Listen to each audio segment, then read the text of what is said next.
Téléspectateurs d'Espérance TV, je me réjouis de vous retrouver pour méditer la parole de Dieu. Le texte que nous propose le lecteur de la Bible pour la méditation du samedi 25 juillet 2026, c'est celui de 2 Samuel, le chapitre 22, versets 35 à 51. 2 Samuel 22, versets 35 à 51.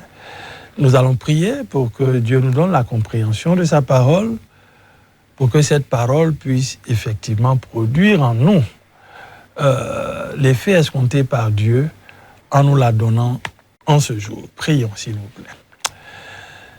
Nous ne pouvons que te dire merci. Et chaque jour, nous le ferons parce que tu nous prêtes le souffle de vie, tu prends soin de nous, tu pourvois à nos besoins, tu combats pour nous, tu nous préserves des pièges de l'ennemi. Tu es celui qui nous donne de réaliser combien tu es bon à travers des choses dont nous ne méritons même pas le dixième. Mais c'est ta grâce qui nous conduit chaque jour. En ce jour, tu nous donnes de venir à tes pieds pour écouter ta parole. Parle-nous, instruis-nous, oriente-nous, éclaire-nous.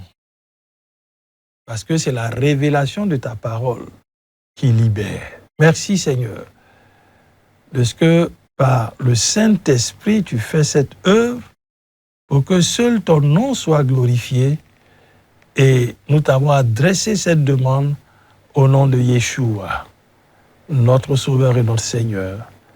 Amen. 2 Samuel chapitre 22, versets 35 à 51, c'est le texte de la méditation du samedi 25 juillet 2026. Nous faisons la lecture du texte.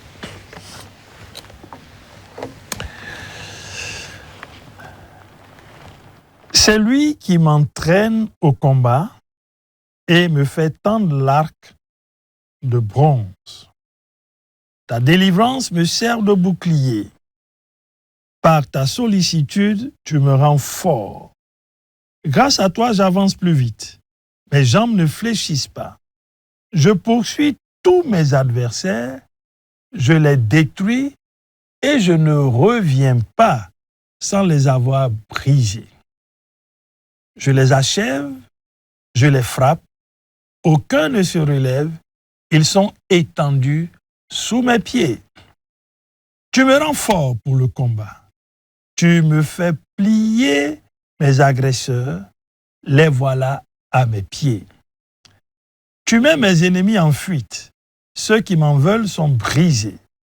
Ils ont beau crier au secours, personne ne vient à leur aide. Et s'ils appellent l'Éternel, celui-ci ne leur répond pas. Je les réduis en poudre, je les piétine, je les foule comme la boue des rues. Vers 44. En face d'un peuple en révolte, tu me fais triompher. Tu me maintiens chef des nations. Un peuple qu'autrefois je ne connaissais pas, mais maintenant soumis. Oui, des étrangers me courtisent. Au premier mot, ils m'obéissent. Les étrangers perdent courage, tremblants, ils quittent leur bastion. Dieu est vivant. Qu'il soit loué, lui qui est mon rocher, que l'on proclame la grandeur de Dieu, le rocher qui me sauve. Vers 48. Ce Dieu m'accorde ma revanche. Il abaisse sous moi des peuples. Tu me fais échapper aux ennemis. Oui, tu me fais triompher d'eux et tu viens m'arracher aux hommes violents. Aussi, je publie tes louanges, Éternel, parmi les nations. Je te célèbre par des chants. Pour son roi, l'Éternel opère de grandes délivrances. Il traite avec bonté celui qui a reçu l'onction, David, sa postérité, pour toute l'éternité. Amen. 2 Samuel chapitre 22. versets 31 à 51, c'est le texte de la méditation du samedi 25 juillet 2026. Les quelques vers, ou que devrais-je dire, les quelques vers, oui, que nous avons lus, nous montrent trois choses. Pour ceux qui ont médité les vers précédents, ils ont découvert que David, devant l'adversité, au milieu même d'une bataille farouche, où tout semblait être réuni pour que la défaite soit son partage, David a vu la main puissante de Dieu. Ce Dieu des délivrances, dont parle justement le psaume 68, le vers 20. Le psalmiste dit dans ce vers, il est le Dieu des délivrances. David donc a expérimenté le secours de Dieu et il ne peut s'empêcher de célébrer sa victoire parce que depuis le vers 31 jusqu'au vers 42 et même 43, David proclame la victoire, le Dieu qui lui accorde la victoire. David proclame par la suite que ce Dieu-là est le Dieu des délivrances. Et David rappelle que ce Dieu mérite d'être loué et d'être célébré. Voici donc les trois choses importantes de ces quelques vers que nous avons lus. David exprime donc sa gratitude, sa reconnaissance. David exprime ce qu'il a vu Dieu faire à travers des mots forts qui traduisent la victoire que Dieu peut accorder à son oint, à celui qui lui appartient, à celui qui a un mandat de Dieu et qui s'attelle à travailler à la réalisation de ce mandat. Il rappelle justement au vers 31 et 32, et il le dit assez clairement, c'est lui, Dieu, qui est sa place forte.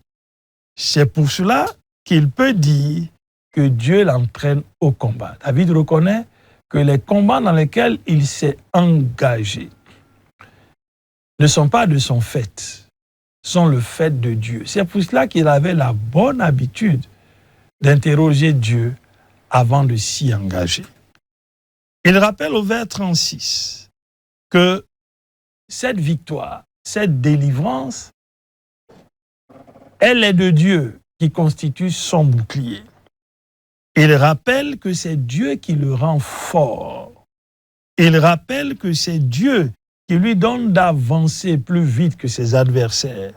Il rappelle que c'est Dieu qui lui donne de poursuivre ses adversaires jusqu'à les vaincre. Dieu est donc la source de la victoire que David remporte dans les batailles, ou la source de ses victoires. Il rappelle que c'est Dieu qui le rend fort au combat. Il rappelle que c'est Dieu qui fait plier ses agresseurs, ses adversaires, ses ennemis. Il rappelle avec force que c'est Dieu qui met en fuite ses ennemis. Il rappelle que quel que soit leur cri, son Dieu n'entend pas de tels cris parce qu'ils sont revêtus déjà de la nature, du caractère des méchants, des ennemis de Dieu. Il rappelle que c'est Dieu qui lui donne de fouler ses ennemis aux pieds comme la boue des rues. Chers frères, chères sœurs, à travers les propos de David, on découvre que notre Dieu est un Dieu fort, notre Dieu est le Dieu qui délivre, notre Dieu est le Dieu qui nous mène au combat, notre Dieu est le Dieu qui fait plier nos agresseurs, notre Dieu est le Dieu qui rend nos adversaires comme de la paille, comme de la boue. Notre Dieu est le Dieu qui nous assure la victoire. Ce sont autant de vérités, de témoignages que David nous rend qui devraient nous aussi nous amener à adorer ce Dieu. autant il a fait pour David, il est le même. Il le fait aussi pour nous. Chers frères, chères sœurs, chers téléspectateurs, chers amis, le Dieu dont parle ces vers est le véritable Dieu. Son nom n'est jamais invoqué en vain. Il est pour ceux qui le craignent, ceux qui ont fait l'expérience de l'œuvre de la croix. Il est pour eux un secours qui ne manque jamais dans la détresse. Et si vous êtes de ceux comme nous qui avaient fait cette expérience, réjouissez-vous parce qu'il ne manque jamais de nous secourir dans la détresse. Le même David a fait une expérience qu'il traduit dans le psaume 18, quand il rappelle que les eaux l'avaient envahi. La mort, les liens de la mort l'avaient enserré, enlacé. Et il dit, j'ai crié à l'Éternel. L'Éternel a entendu ma voix. Alors que David est dans la détresse, il dit, dans ma détresse, j'ai crié à l'Éternel. Ma voix est parvenue jusqu'à devant lui, dans son palais. Et toute affaire cessante, Dieu a décidé de se tourner vers celui qui lui a lancé ce cri de secours alors qu'il était dans la détresse. Et la Bible dit, avec cette image assez forte, Dieu a baissé le ciel et il est descendu.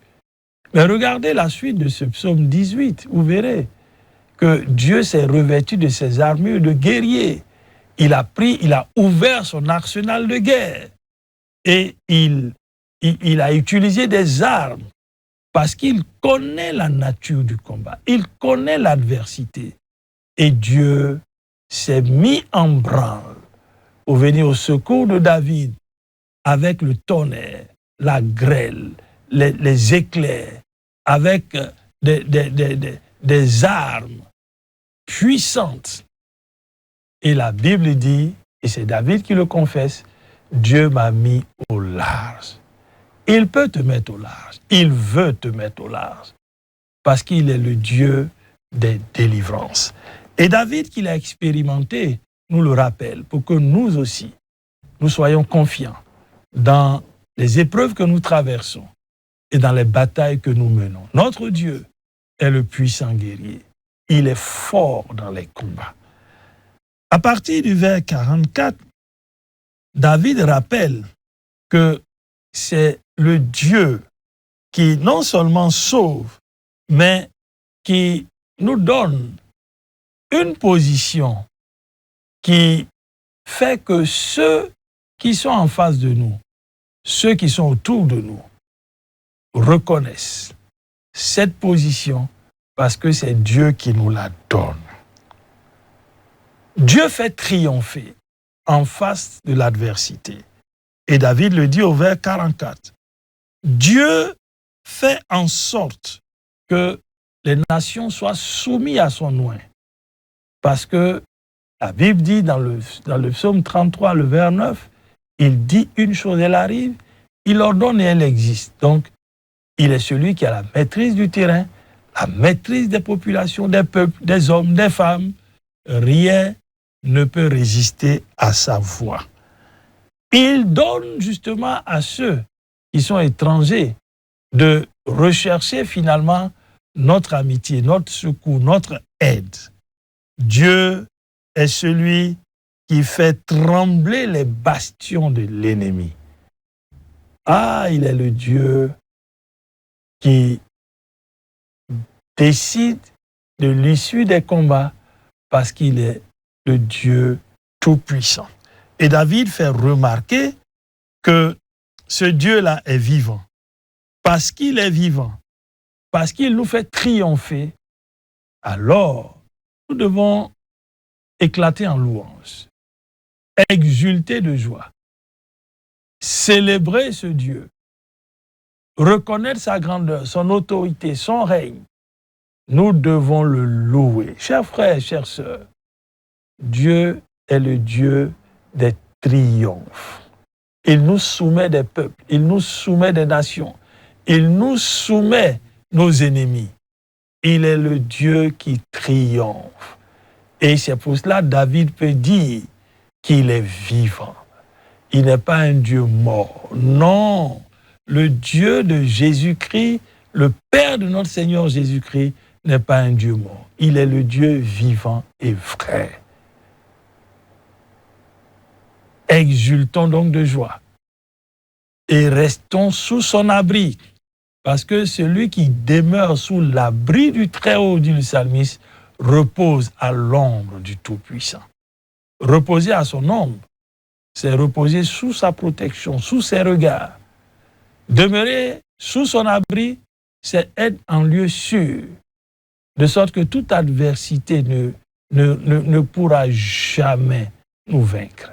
Il combat pour nous, il combattra pour nous. Il devient l'adversaire de nos adversaires et l'ennemi de nos ennemis. Il est le triomphateur. C'est pour cela que David peut dire, je publie les louanges de l'Éternel parmi les nations. Je célèbre l'Éternel par mes chants. Dieu nous appelle en ce jour à célébrer son nom par des chants. Oui, il est le Dieu des délivrances. Il est le Dieu qui nous assure la victoire. Il est le Dieu qui vient à notre secours. Il est le Dieu qui nous fait triompher face à nos ennemis, face aux adversaires qui se dressent devant nous. Quelle est la nature de l'adversité qui se dresse devant toi, chers frères, chères sœurs? Dieu te dit en ce jour, célèbre-le, chante ses louanges, publie son nom, exulte de joie, proclame sa grandeur, dis qu'il est le Dieu vivant et sois assuré, rassuré que c'est lui qui vient à ton secours et qui t'assure la victoire. Et David, justement, le dit, Dieu opère de grandes délivrances pour son roi. Il traite avec bonté celui qui a reçu l'onction. Et là, en parlant de David, il dit, cette action de Dieu est aussi bien pour David et sa postérité pour l'éternité. Il dit bien pour son oint. Chers frères, chères sœurs, est-ce que tu as un lien de filiation avec Dieu? Y a-t-il une filiation qui te lie à Dieu? Si oui, quelle est la nature de cette filiation?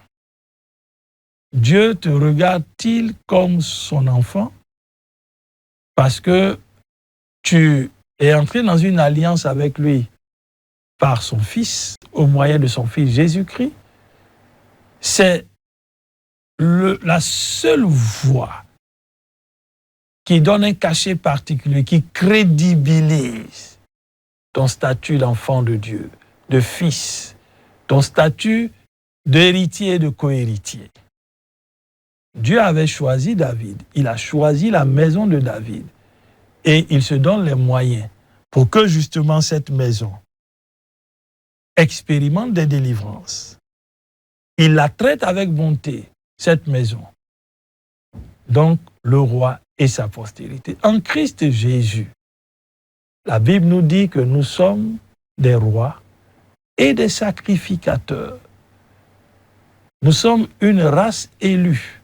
Nous sommes un corps royal, un corps de sacrificateurs. Et de par cette nature, Dieu est celui aussi qui manifeste sa bonté pour nous. Pour nous, pour notre maison, pour notre descendance. C'est pour cela que nous devons nous réjouir en ce jour, parce que Dieu a fait de nous des hommes privilégiés. La mort de Christ à la croix nous a donné un statut particulier. Tu es sacrificateur, tu es roi. Oui, tu es de lignée royale. Et Dieu te regarde comme son oint, celui qu'il a établi, et il veut te traiter avec bonté. Toi qui as reçu l'onction, en reconnaissant cette œuvre, en acceptant l'œuvre de la croix, en faisant cette expérience de l'œuvre de la croix, oui, Dieu veut te traiter avec bonté, toi, ta postérité, pour l'éternité. Quel Dieu merveilleux! Quelle parole merveilleuse! Réjouis-toi donc, célèbre Dieu, chante ses louanges, exulte de joie, proclame son nom parmi les nations. Ceux qui sont autour de toi, ceux qui sont avec toi, dans ta famille, dans le quartier dans lequel Dieu t'a placé, dans la localité dans laquelle tu es, dans la région d'où tu viens, dans la nation, dans ton travail, ton activité professionnelle, chante les louanges de ce Dieu parce que il est le Dieu des délivrances. Il t'assure la victoire. Il t'assure le triomphe. Il fait plier tes adversaires et tes ennemis. David l'a expérimenté. Et David est capable de témoigner de ce que Dieu a fait pour lui et est capable de faire pour toi. Chers frères, chères sœurs, chers amis, chers téléspectateurs, le Dieu dont parle la Bible, dont parlent ces quelques vers, il est le Dieu qui nous secourt quand nous sommes dans la détresse, quand nous crions à lui. Il est le Dieu qui veille pour que nous ne soyons pas emportés par les tempêtes de l'ennemi. Le psalmiste nous rappelle dans le psaume 34 que l'ange de l'Éternel campe autour de ceux qui le craignent. Si tu crains Dieu, si tu vis une vie qui l'honore, Dieu déploie son ange pour te garder. Et en ce jour, réalise qu'il est celui qui vient à ton secours, qui t'accorde la victoire, le triomphe, qui te soumet des peuples. Donc, il te soumet tous ceux qui travaillaient pour nuire à ta vie. Et ce Dieu-là, et il te maintient dans la position que lui-même te donne. Exulte de joie, proclame son nom, chante ses louanges, célèbre-le, parce qu'assurément, il est présent et il est avec toi. Qu'allons-nous retenir pour notre prière? Allons bénir notre Dieu parce que il est le Dieu des victoires. Il est le Dieu des délivrances. Il est le Dieu des triomphes. Bénissons son nom et reconnaissons que ce Dieu-là mérite notre adoration et nos louanges. Prions. Père, merci pour ta parole. Cette parole qui nous révèle encore une fois que tu es le Dieu qui assure la victoire. Tu es le Dieu qui assure la délivrance. Tu es le Dieu qui assure le triomphe. Tu soumets nos adversaires. Tu fais plier nos agresseurs. Tu les réduis en cendres. Tu leur donnes de réaliser qu'ils ne sont rien. Tu les dépouilles de toute forme de pouvoir et leur siège qui leur sert de trône est renversé et ils sont à terre. Et tu nous donnes de nous réjouir en toi parce que ton secours ne nous fait jamais défaut. Oui, Seigneur, nous voulons exulter de joie et bénir ton nom, célébrer ton nom, chanter tes louanges parce que tu es le Dieu qui vient à notre secours, qui nous délivre, qui nous donne d'être victorieux, qui nous donne de triompher. Tu es le Dieu dont la bonté est incomparable parce que tu nous traites avec bonté, nous et notre postérité pour l'éternité. Sois béni, Seigneur, et donne à nos vies de te louer à travers la qualité de notre relation avec toi. Merci, Seigneur. Au nom de Jésus. Amen. Merci, chers téléspectateurs, pour votre présence, pour votre écoute. Nous nous retrouverons bientôt. Shalom.